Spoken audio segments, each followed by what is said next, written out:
going off of that, a lot of people do start to question where the position of certain well-known actors and faces are.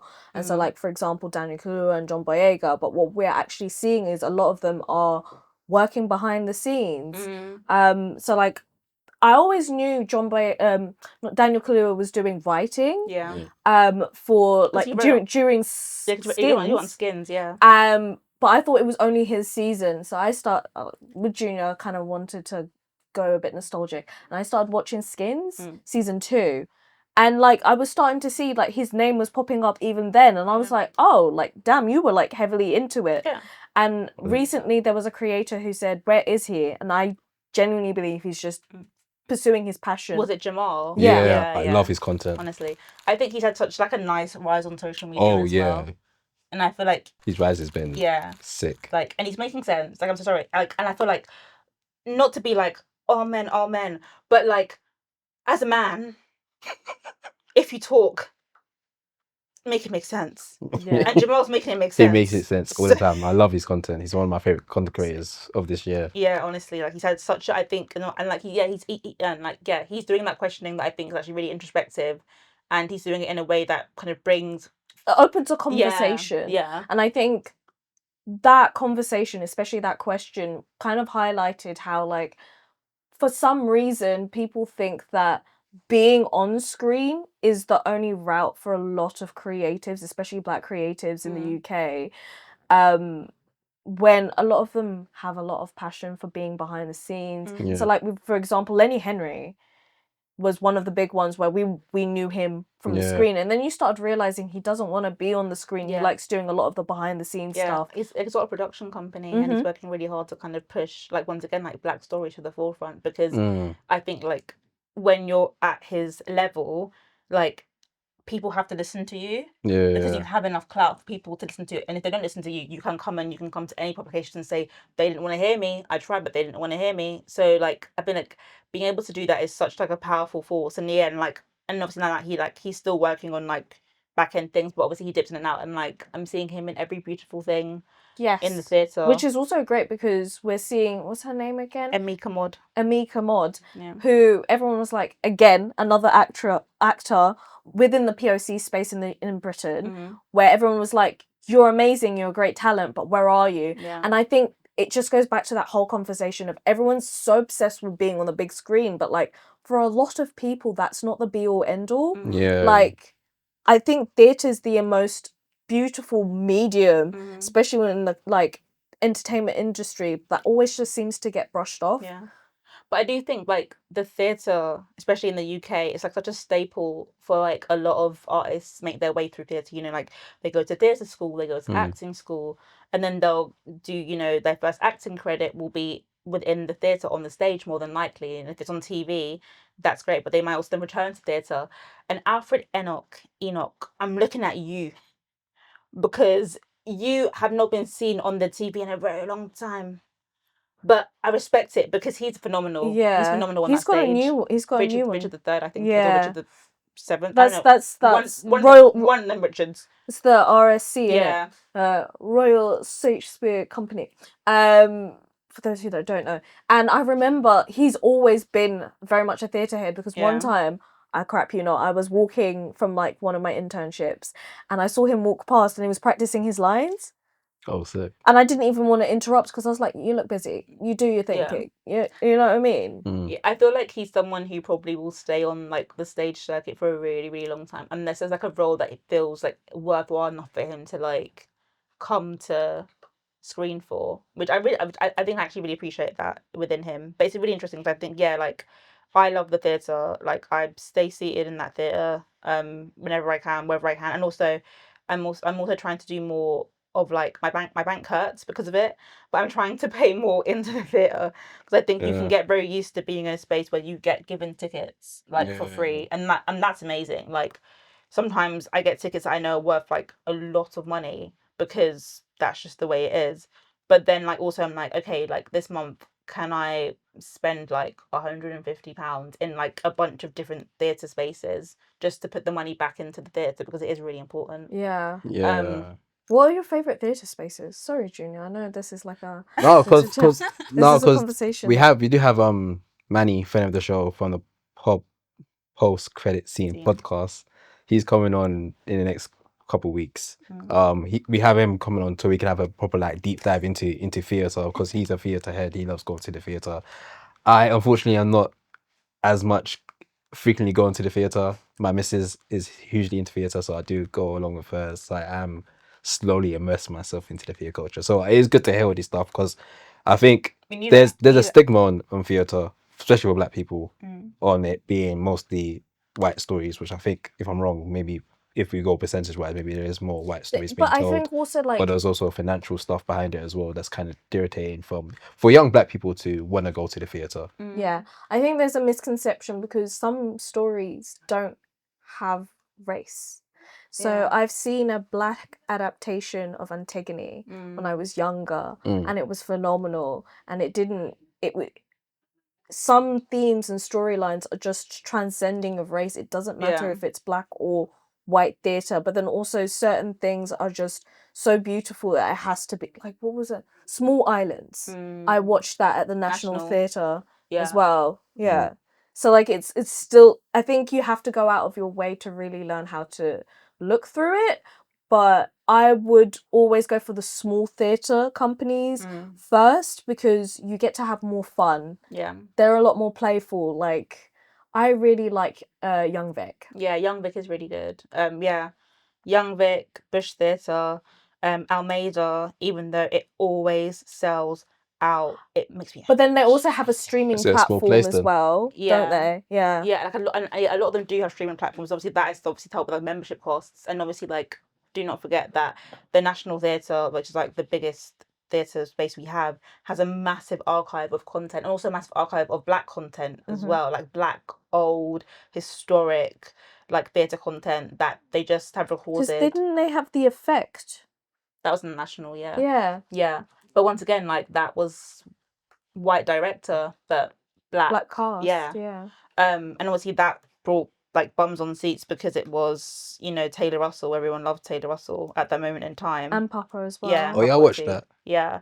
Watched that one. And that was that was amazing. And I believe that was also like Taylor's like West End like debut. I want to say at the time. So I think that was really good. And I just think, but I think also there is like power in, unfortunately, and I kind of hate it, in like getting a big name in order to like but then it helps also the small names. So for example, like Francesca's not necessarily a small name, but when Francesca Rivers, by the way, for those, just to put context for everyone else, when she did Romeo and Juliet with Tom Holland, while it had a lot of backlash, she got Woman of the Year because of it. Yeah. Like people were now recognizing who the heck she is, because she's been in the game for a while. Yeah. Okay. So like, so you kind of need a big name as the draw to help the smaller names, but like don't solely rely on them. Yeah. Because then like what happens is like if I remember when I saw Romeo and Juliet twice, one with Fran and one with Fran's understudy, who, God forgive me, I can't remember her name. But both were phenomenal.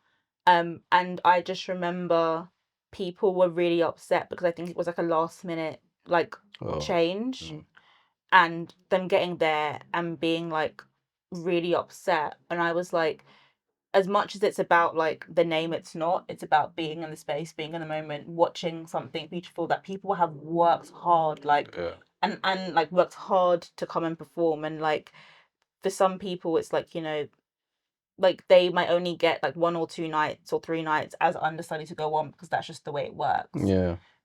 So like be appreciative of that as well. Yeah. And but yeah, sorry. Where is John Boyega? Where is he? I don't know. Last time I heard, he's in Nigeria trying to produce films and stuff. Really? Yeah, that's what I've heard. I don't know if he's still doing that, but I'll put that on the board, because obviously the Where's Daniel Kaluuya was a thing from Jamal's content. So I wanted to ask a question about where's John Boyega, because I feel like he popped on a couple stuff Of course, his rise to fame was through Star Wars for the mainstream audience. Of course, people already knew him from Attack the Block. Come on. Yeah. But then the last film that I've seen him in, I think most people seen him, was Deacon Tyrone. Then after that, it's kind of been kind of quiet, and we haven't seen his name rise. Of course, we've seen other black British actors like Damson Idris pop up in a rising, but we haven't seen John Boyega. Yeah. Last time I've heard, he was doing a lot of producing in Nigeria, maybe trying to build an industry within there. But I'll just put that question out to see what you guys think. Should we start seeing him more on TV, or is it best for him to focus more on just producing? I think it's annoying that, again, like, everyone expects them to be front of screen. Just the one thing. Yeah. It's like going back to the idea that, like, the Black experience isn't monolithic. The Black creative experience doesn't have to cater you to just one space. Yeah.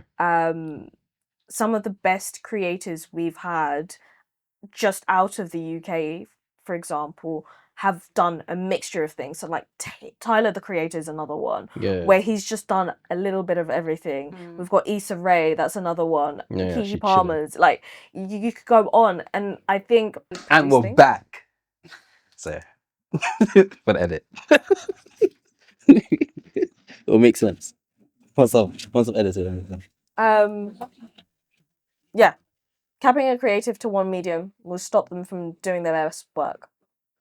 Yeah, I believe so. I think, I do actually think there's a lot of power in some of these creatives who are already established names in the UK space becoming producers, using their, like, quote unquote clout to, like, gain capital, to, like, be in these spaces, actually speak to people that have the money, to be like, I know this sick 20-year-old director who wants to make their first film.